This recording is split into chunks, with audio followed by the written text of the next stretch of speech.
तो आज के थीम एनालिसिस को शुरू करने से पहले मैं आपको ये बता दूं कि ये मेरा क्यूआर कोड स्कैनर है and this is my Gmail ID. जिसको भी पर्सनल मेंटोरशिप के लिए मुझे कांटेक्ट करना है, ये अभी फ्री है, वो जल्द से जल्द कांटेक्ट करें। लेटर ऑन इस पर चार्जेस इम्प्लीमेंट होने शुरू हो जाएंगे। सो आज का सबसे पहला टॉपिक है air India jet crashed after fuel cut off report. तो बेसिकली ये जो जून 12 को इंसिडेंट हुआ था अहमदाबाद में, AI-171 एयर क्रैश हुआ था और उसमें काफ़ी जानें गई थी। सो ब्लैक बॉक्स रिकवरी भी हुई थी, ये हम सब जानते हैं। सो इसका बेसिक कॉज जो बताया जा रहा है वो फ्यूल कट ऑफ बताया जा रहा है। एक्सीडेंट इन्वेस्टिगेशन ब्यूरो जो है, AIB जिसे हम कहते हैं, उसने एक रिपोर्ट जारी की है जिसमें बताया गया है कि फ्यूल कंट्रोल स्विचेस को शिफ्ट कर दिया गया था कट ऑफ पोजीशन पे शिफ्ट कर दिया गया था 3 seconds after the aircraft became airborne. यानी जैसे ही वो हवा में उड़ी, वो फ्यूल जो स्विच थे उसको कट ऑफ पे शिफ्ट कर दिए गए। इस वजह से ये इंसिडेंट हुआ। So this led to the loss of engine thrust and crash soon after the take off. So one pilot asked why, इसमें जो बातचीत हुई इसके बारे में मैं आपको बता दूं कि one pilot asked why fuel was cut off. The other pilot denied doing it, raising possibility of inadvertent और डेलिब्रेट ह्यूमन एक्शन, यानी ये जानबूझ के भी किया जा सकता है। So cockpit voice recorder has captured this conversation and there was no mechanical failure found. So no fault reported in Boeing 737 MAX aircraft or CFM LEAP 1B engines. No recommendations for aircraft or engine modifications are being given in the report. अब इस incidents का broader context क्या है? कि ये जो context है, ये जो इंसिडेंट्स हुआ है, ये मेजर फॉर्म में एम्फसाइज करता है on the importance of cockpit discipline and correct aircraft handling during critical phases like take off. दूसरा क्या ये हाईलाइट करता है? This highlights the potential human factors as key contributors in aviation accidents. तीसरा, reflects significance of post crash investigation in ensuring future aviation safety. उसके अलावा और क्या कंसर्न्स उठ रहे हैं? This raises ethical concern and responsibility of pilots for passengers' safety, potential human errors versus deliberate action.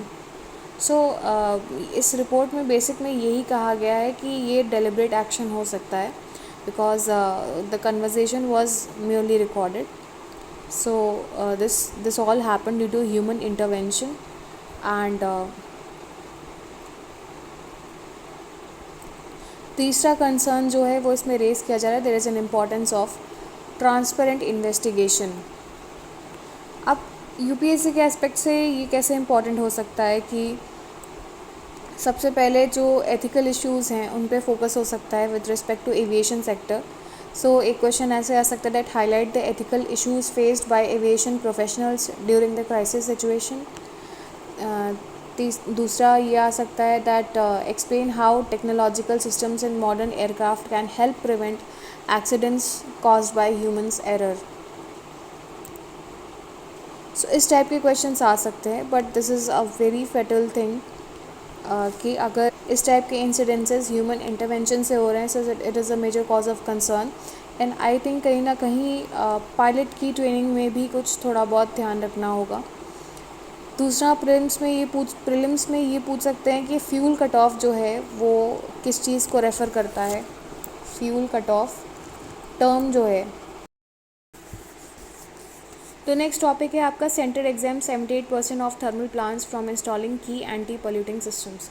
So this is very important with respect to the pollution control norms and environment and also sustainable development.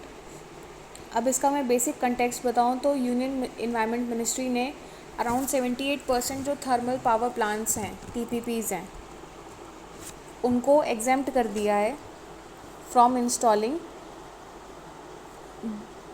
FGD systems, that is desulfurization systems. So FGD helps in reducing SO2। अब SO2 क्यों reduce करने को बोल रहे हैं? क्योंकि ये एक मेजर पोल्यूटेंट है and it causes acid rain. It is a major component of acid rain and also a secondary pollutant matter, that is SPM. SPM का भी ये part है, sulfur dioxide. So it is very important to remove it. अब FGDs के बारे में अगर हम बताएं तो FGDs they remove SO2 from flue gas residue from burning fossil fuels in TPPs and helps in controlling air pollution, acid rain, public health impacts from particulate matter. अब ये जो न्यू पॉलिसी आई है इसमें सिर्फ 600 TPP में से सिर्फ 11% ही ऐसे होंगे जिनके लिए मैंडेटरी रहेगा इंस्टॉल करना। तो उसमें सबसे पहली कैटेगरी आ जाती है जिनके लिए मैंडेटरी रहेगा। तो जो भी प्लांट्स रहेंगे if they are within 10 kilometre radius of the national capital region, that is NCR,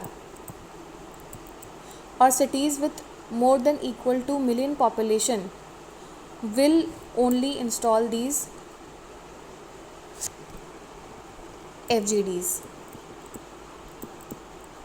इन्हें ये कैटेगरी 1 में आती हैं, सॉरी कैटेगरी A में आती हैं as per the propose norms. दूसरी कैटेगरी आ जाती है आपकी कैटेगरी B।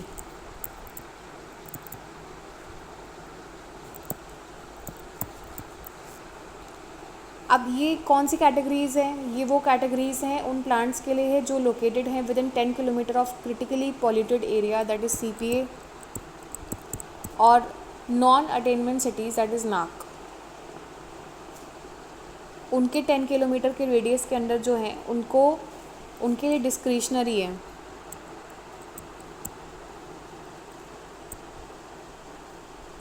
वो चाहें तो इंस्टॉल कर सकती हैं और चाहे तो नहीं कर सकती हैं। कैटेगरी C जो है वो 78% कैटेगरी में आ जाती हैं, उनको फुल ऑन एग्जेम्पशन है फ्रॉम FGDs। अब रीजंस फॉर एग्जेम्पशंस क्या बताए गए हैं कि there is a recommendation from an expert committee led by principal science adviser Ajay Sood,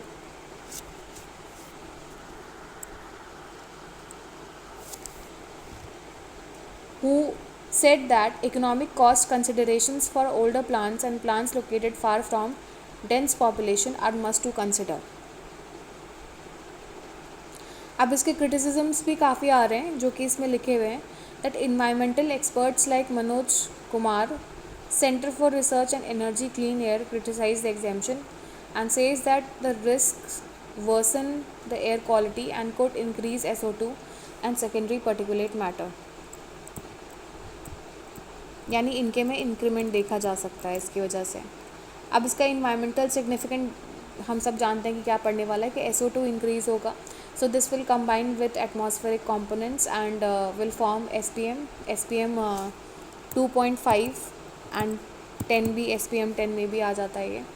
and non attainment cities जो हैं they are already struggling to meet the national ambient air quality standards, so this will be a havoc for them, ठीक है। और काफ़ी ज़्यादा problems हो सकती है, रेस्पिरेटरी प्रॉब्लम्स हो सकती है, हेल्थ इश्यूज़ हो सकते हैं इस वजह से। So this is a major cause of concern and so therefore people are criticising this policy.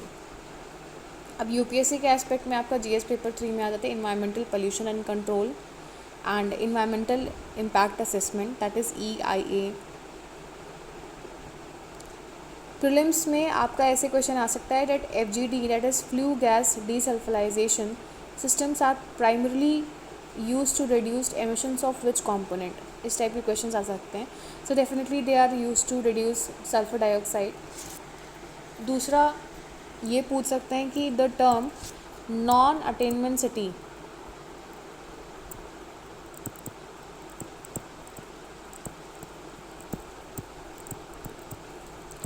ये किस चीज़ को रेफ़र करता है? So it refers to the cities that are exceeding the permissible air pollution limits. अब mains में कैसे questions आ सकते हैं?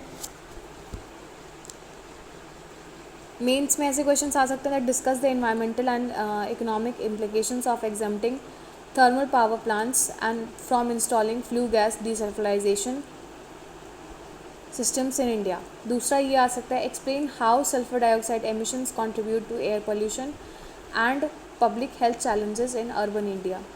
तीसरा ये आ सकता है कि balancing environmental regulation with economic viability remains a challenge in India's thermal power sector. Discuss with reference to recent policy changes, इस टाइप के क्वेश्चंस आ सकते हैं. Coming on to next topic, India's poor resorting to informal credit data. अब इसका मैं basic context आपको बता दूँ. सो राइज इन नॉन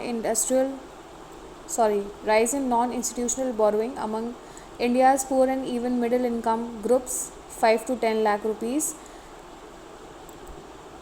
जो मिडिल इनकम ग्रुप्स हैं that is around 5 to 10 lakh rupees. So institutional lending depends on credit scores excluding many low income groups. So if we talk about institutional lending, it is based on the credit score as set by Bank of Baroda chief economist Madan Sabnavis. Normally, if you are in a low income group, you may not be having the adequate credit score to qualify you. So therefore, you go to the non-institutional sources of borrowing. अब की issues इसमें क्या बताए गए हैं कि there are informal lenders that charge higher interest rates than the institutional ones, pushing borrowers into deeper debt.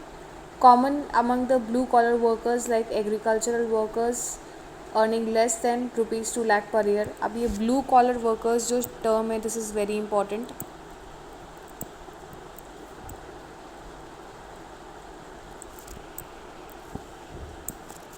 क्योंकि ये टर्म पूछ सकते हैं कि किस चीज़ से रिलेटेड है. So this is basically related to the agriculture labours. Also, there is a problem of limited access to formal credit. Formal lending institutions like banks often deny loans to those in lower income brackets due to inadequate credit scores. दूसरा आ जाता है low income individuals often turn to informal sources to access quick liquidity. अब इसका impact क्या पड़ रहा है informal credit पे कि जो डेब्ट साइकिल है ऑफ द बोरोवर्स वो एक डेब्ट ट्रैप में बदलती जा रही है. ठीक है, वो साइकिल में फंसे रह रहे हैं, वो एक डेब्ट ट्रैप में बदलती जा रही है. So this is a major cause of concern. So this requires them to borrow more and more money and to pay off the existing loans. So this can lead to loan defaults and financial instability for low income individuals. उसके अलावा micro finance loan defaults भी हो रहे हैं. That while data on non institutional loans is hard to measure, a proxy indicator is the default rate और on micro finance loans typically below 50,000.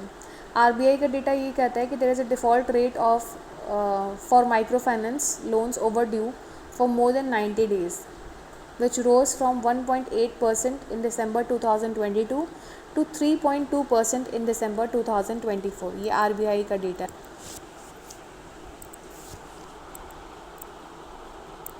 So this is the data from Sadhan and RBI appointed self-regulatory organization for microfinance institutions.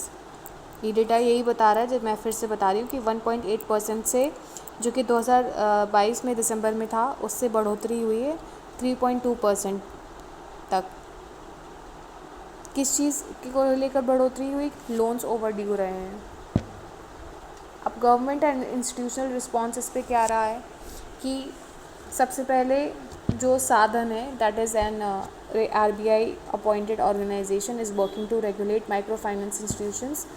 The percentage of loans overdue for more than 90 days in microfinance loans increased significantly, reflecting a growing financial vulnerable in lower income groups. So एक vulnerability lower income groups में भी ये ला रही है. So data from FinTech Associations for Consumer Empowerment said that by March 2025 the overdue loans in microfinance sector will exceed to around 3.6%.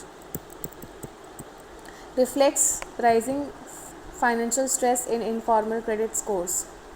अब UPSC के aspect में इसका क्या रेलेवेंस है? सबसे पहले तो जीएस पेपर 3 में अगर मैं देखूँ तो इकोनॉमिक डेवलपमेंट और फाइनेंशियल इंक्लूजन की बात आ जाती है.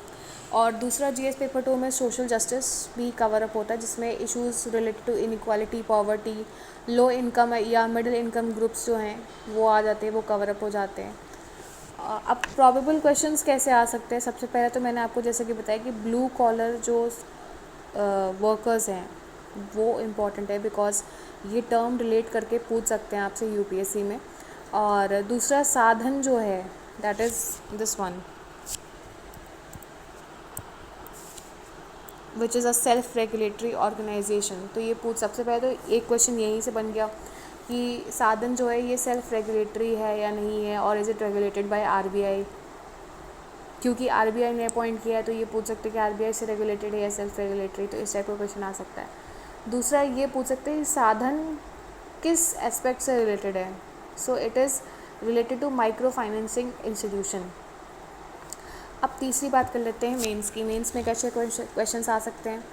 तो सबसे पहले तो ऐसा क्वेश्चन आ सकता है कि discuss the impact of informal credit systems on the economic wellbeing of low income groups in India. दूसरा ये आ सकता है what are the challenges of financial inclusion in India's informal credit markets, how can micro finance institutions be regulated, assess the role of regulatory self-regulatory organizations in improving the transparency and sustainability of microfinance institutions in India। तो इस type के questions आ सकते हैं। So next topic is immune cells fat blocks brain's ability to clean Alzheimer's plaque। सो मैं आपको यहाँ पर शॉर्ट में बता दूँ। सबसे पहले तो ये साइंस एंड टेक्नोलॉजी के एस्पेक्ट में इंपॉर्टेंट है with respect to health concerns, health infrastructure, health policy, ठीक है। तो ये इस एस्पेक्ट में काफ़ी इंपॉर्टेंट है। अब इसके कंटेक्स्ट के बारे में मैं आपको बता दूं कि they are talking about the Alzheimer's disease, उसको शॉर्ट फॉर्म में AD भी कहते हैं। So it is a progressive brain disorder that leads to memory loss, impaired thinking and behavioral changes. This is marked by the buildup of amyloid beta cells, beta plaques in brain. Amyloid beta plaques, इनके buildup से brain tissue में जब ये buildup हो जाते हैं तो इसकी वजह से ये अल्जाइमर जैसे डिजीज़ होते हैं। सो बीटा का ये साइन है A and then B, this is amyloid beta plaques. अब न्यू फाइंडिंग्स इसमें क्या पाई गई हैं इस जो आर्टिकल में बताया गया है कि सबसे पहले माइक्रोजीलिया that are immune cells in the brain responsible for clearing the waste and toxic proteins like amyloid beta. Microglia, this is an immune cell which is responsible for clearing the waste and toxic proteins like amyloid beta. So this normally acts as a housekeeper, removing plaques to protect the neurons. अब problem क्या identify की गई that in Alzheimer patients microglia nearly plaques accumulate lipid droplets. जो microglia है near the plaque tissues, this accumulates the lipid droplets. उसके अलावा इस article में डिटेल्ड मैकेनिज़्म की भी बात की गई है। उसमें बोला गया कि जो DGAT2 एंजाइम है that converts toxic free fatty acids into triacylglycerols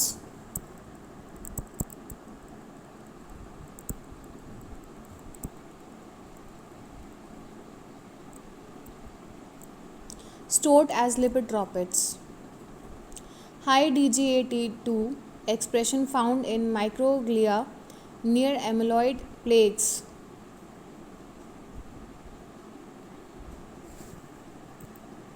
और उसका नतीजा ये होता है। अब जो न्यू फाइंडिंग्स आई हैं उसमें ये जो DGAT2 एक्सप्रेशन है, ठीक है, that is found near the microglia, that is near the amyloid plaques, जो बना लेता है ड्रॉपलेट्स बना लेता है नियर द एमिलॉइड प्लेट्स। उसमें क्या नया डेवलपमेंट देखा गया कि जो लिपिड ड्रॉपलेट्स हैं they protect the microglia from fatty acid toxicity but compromise the immune function. यानी प्रोटेक्ट तो कर लेते हैं फ्रॉम द टॉक्सिसिटी बट उनकी इम्यून फंक्शंस पे काफ़ी इफ़ेक्ट पड़ता है।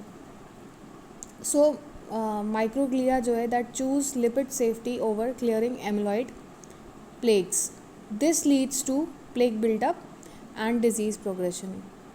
इस वजह से जो आपका अल्जाइमर है, अल्जाइमर प्लेक होता है। अब जो if we talk about the research highlights है जो इस आर्टिकल में बताया गया है, So this was conducted at Purdue University by the researchers including Priya Prakash and Deepak Nair. The techniques used were advanced imaging, lipidomic analysis.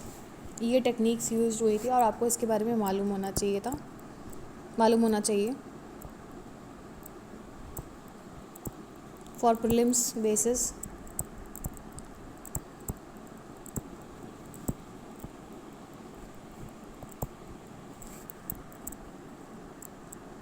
Advanced imaging and lipidomic analysis.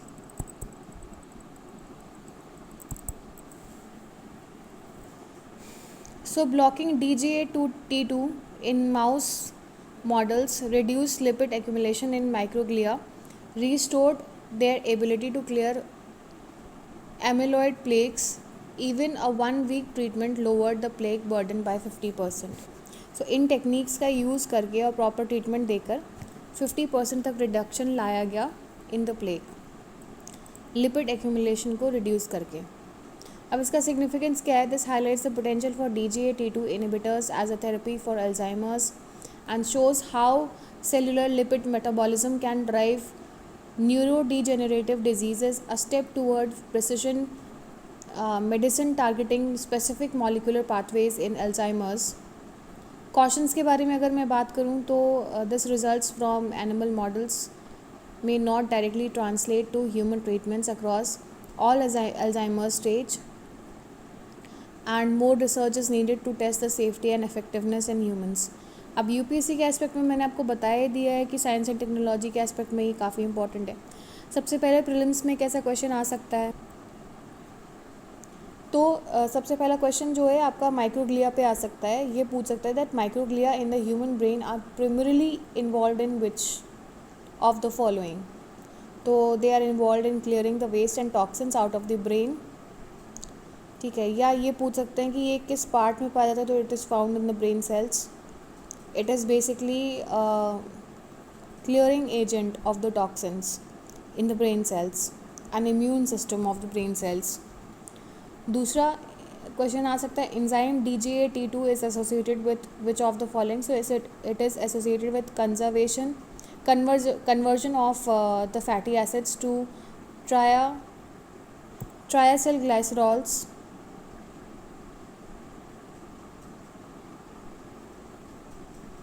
इस type के questions आ सकते हैं. दूसरा आपका mains में ऐसे पूछ सकते हैं that scientific advances in understanding disease pathways can transform health care.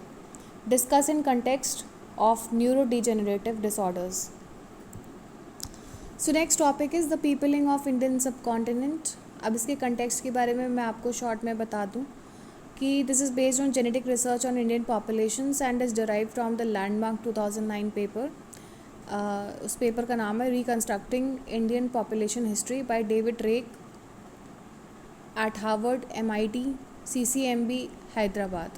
की फाइंडिंग्स क्या पाई गई हैं इसमें? That there are 2 major ancestral groups. ANI that is the ancestral North Indians that are genetically close to the populations of West Asia, Central Asia and Europe, and predominantly found in northern states of India.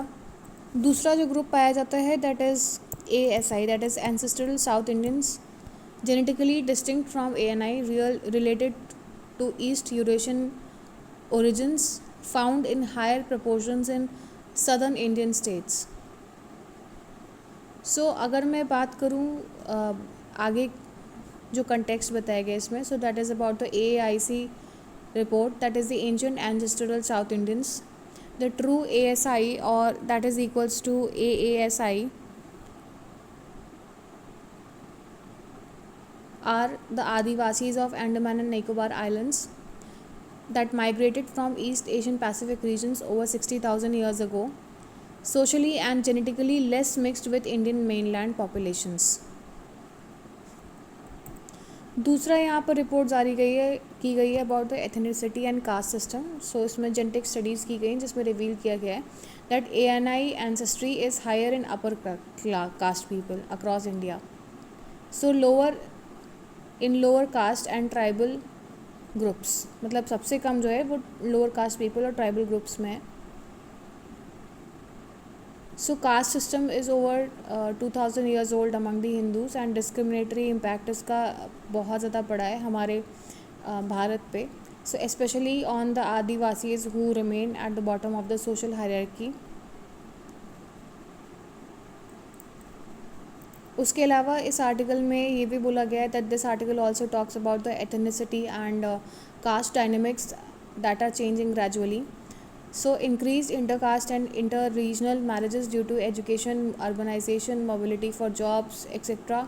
and democratic values are the cause of changes in ethnicity and caste dynamics.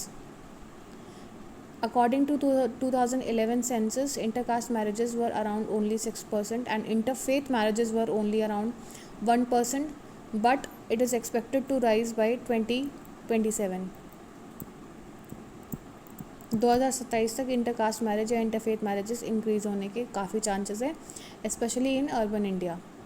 अब UPSC के aspect में बात कर लूँ तो आपका Indian societies में cover up हो जाता है पॉपुलेशन मूवमेंट्स एंड डेमोग्राफी आ जाता है, कास्ट एंड एथनिक डाइवर्सिटी आ जाता है एंड सोशल जस्टिस भी आ जाता है जो कि जीएस पेपर 2 में आता है, जो कि बात करता है about caste system and social dynamics and inclusion of marginalised group. अब यूपीएससी में जो आपका प्रॉबेबल क्वेश्चंस है, सबसे पहले तो ये पूछ सकता है प्रीलिम्स में कि ANI that is ancestral North Indians वो किस चीज़ को रेफ़र करता है. सो डेफिनेटली वो West Asian, Central Asian and European groups को रेफ़र करता है. ये PCS में भी आ सकता है. दूसरा ये पूछ सकते हैं AASI यानी जो ancestral ancient ancestral south Indians हैं, ये फुल फॉर्म है उसका, ठीक है. तो इस टाइप की वो किस चीज़ को रेफ़र करता है, तो किस पॉपुलेशन डायनेमिक को रेफ़र करता है, साउथ इंडियन को करता है या उसका रियल जस्ट कहाँ है, तो रियल जो ओरिजिन है वो कहाँ पर है. So that is in the Andaman and Nicobar islands, जो आदिवासी हैं वहाँ के. दूसरा आपका मेंस का आ सकता है ऐसे कि discuss the significance of genetic studies in understanding the population history and social structure of India. India's genetic diversity reflects its socio cultural diversity comment. इस टाइप के क्वेश्चन आ सकते हैं. So next topic is how is Mizoram handling the refugee crisis. अब मैं आपको इसका basic just बता दूं कि मिज़ोरम जो है that is facing a significant refugee influx. क्यों हो रहा है, क्योंकि हमने पहले ही अपने वीडियो में पढ़ चुका है that this is due to the political and ethnic crisis in the neighbouring Myanmar and Manipur. So since Myanmar's military coup in February 2021, over 40,000 Chin refugees have entered Mizoram seeking shelter that was driven by persecution from Myanmar's junta. The Chin people started to share ethnic and cultural ties with the Mizos, influencing the state's sympathetic response. Simultaneously, violence in Manipur has displaced over 12,000 people, mostly the Kukis, who have sought refuge in Mizoram. The Chin National Defense Force, that is CNDF, and other resistance groups fleeing military operations further complicate the regional security. So, despite limited resources, Mizoram has provided humanitarian assistance, shelter, food and health services, with local civil society playing a critical role. However, the situation creates governance challenges, training resources, healthcare and administrative capacities. The center has expressed concerns over the security implications, including potential cross-border insurgency, linkages and demographic impacts. उसके अलावा और क्या हो सकता है कि the crisis underscores the delicate balance between humanitarian obligations under international norms. So, India is not a signatory to the 1951 Refuge Convention and national security concern. So, the refuge crisis in Mizoram highlights the complex issues of ethnic solidarity, federal relations, border security and India's approach to refugees. अब UPSC के aspect में इसका जो north east से related जो refuse context है, ठीक है, और दूसरा आपका आ जाता है इंडियाज़ नॉर्थ ईस्ट से रिलेटेड जो इंडिया का जियो पॉलिटिकल स्टैंस है एंड ह्यूमैनिटेरियन गवर्नेंस भी आ जाता है. सो इस टाइप के टॉपिक्स जो है स्पेसिफिकली जो रिफ्यूज क्राइसिस है उसको अगर आप वहाँ के डीएम होते तो कैसे एड्रेस करते। सो इस टाइप के क्वेश्चंस जो हैं वो आ सकते हैं। It's raining heavily outside. So the next topic is what is the state of inequality in India. मैं आपको इसका बेसिक कंटेक्स्ट बता दूं कि बेसिक कंटेक्स्ट है समराइज़ करके मैं आपको बता दूं। This is a report of World Bank that claims that India's income inequality is at stake. क्यों स्टेक पे है, क्योंकि ये मैंने ऑलरेडी पहले डिस्कस कर चुका है कि अगर वो फीमेल वर्कफोर्स का यूज़ करे इंडिया एफिशिएंटली एंड उनको एक प्रॉपर इनकम प्रोवाइड करे तो ये काफ़ी ज़्यादा इफ़ेक्ट डाल सकता है इंडिया की जीडीपी पे। और जीडीपी जो है 2025 तक ये 2015 में प्रिडिक्ट किया गया था, 2025 तक इंक्रीज़ हो सकती है। So this is measured by the Gini coefficient fell. Gini coefficient जो जीनी कोएफिशिएंट है that fell from 0.28 to 0.25 in 2022 to 23. So this suggests that India is among the world's least unequal economies. However, this has been questioned. The report measures consumption inequality, not income or wealth, which can underestimate true disparities since poorer households spend most income and saving little. So World Inequality Database जो है that shows higher inequality in India's income Gini for 2022 to 23। उसका जो score मिला है 2022 से 23 का वो 0.61 मिला है। So this is among the highest global while wealth Gini is 0.75 reflecting extreme concentration of wealth।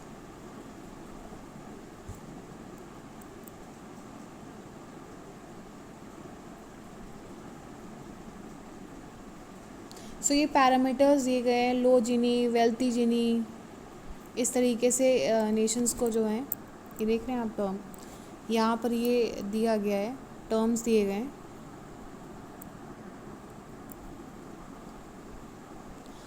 So there are issues of inequality as is being spelled by the data, inequality data, and includes outdated household consumption expenditure surveys, that is HCES, methodological differences, and poor capture of wealthy incomes. High inequality threatens India's social stability, growth prospect, and poverty reduction, demanding better data and policy reforms. अब इसका UPSC के aspect में जो आपका economic development है, inequality को address करने के लिए गवर्नमेंट के पास क्या पॉलिसीज़ होनी चाहिए, इस तरीके के क्वेश्चंस जो हैं वो आ सकते हैं। Next is why is Trump taking aim at BRICS again Trump. So जैसा कि मैंने बताया आपको पहले भी वीडियो में मैंने डिस्कस किया कि यूएस प्रेसिडेंट डोनाल्ड ट्रम्प ने ये थ्रेटन किया है कि जो ब्रिक्स नेशंस हैं उन पर 10% एडिशनल टैरिफ लगाया जाएगा। So this is linked to concerns over BRICS attempt to reduce dependence on US dollar, क्योंकि यूएस के साथ ट्रेड ये लोग कम करेंगे, डेफिनेटली करना ही पड़ेगा। So why is BRICS in Trump's cross hair. So Trump views BRICS as anti-American, a threat to US dollar dominance in global finance. So he warned BRICS members not to create a new BRICS common currency or any alternative currency to replace the dollar. So BRICS moves क्या हैं? The summits in South Africa 2023 and Russia discussed about the BRICS cross-border payments initiative. Aim इसका क्या आता that to facilitate trade and investment using local currencies, reducing reliance on the US dollar. New BRICS members like Egypt, Ethiopia, Indonesia, Iran, UAE are involve. So they are now involve. What are the drivers of de-dollarization? Western sanctions on Russia post-Ukraine conflict have disrupted the global payment systems. So BRICS is exploring more ways to protect its members from Western financial dominance. India का क्या stand है इस पे? So external affairs minister जो S Jaishankar है उन्होंने ये बोला है कि India has stated that India has no policy to replace the dollar. India cautious about joining any BRICS common currency proposal. So India is very cautious and wants to balance its tie with US also.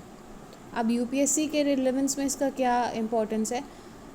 सबसे पहले तो global power shifts के बारे में ये बात करते हैं, इंटरनेशनल रिलेशंस के बारे में ये बात करता है, करेंसी जियोपॉलिटिक्स के बारे में भी ये बात करता है, और प्रॉबेबल क्वेश्चंस कैसे आ सकते हैं. सबसे पहले प्रीलिम्स में तो यही पूछ सकता है, BRICS cross border payments initiatives aims to, तो this aims to enable trade in local currencies, या ब्रिक्स की कोई ऐसी न्यू करेंसीज है उसको इन्वेंट कर सकते हैं. ठीक है, ये ऐसा ट्रम्प को लग रहा है कि ये थ्रेट है, but this is not a threat. अब मेंस में कैसे क्वेश्चन आ सकते हैं? Discuss the implications of BRICS exploring alternatives to the US dollar for India's foreign policy and trade.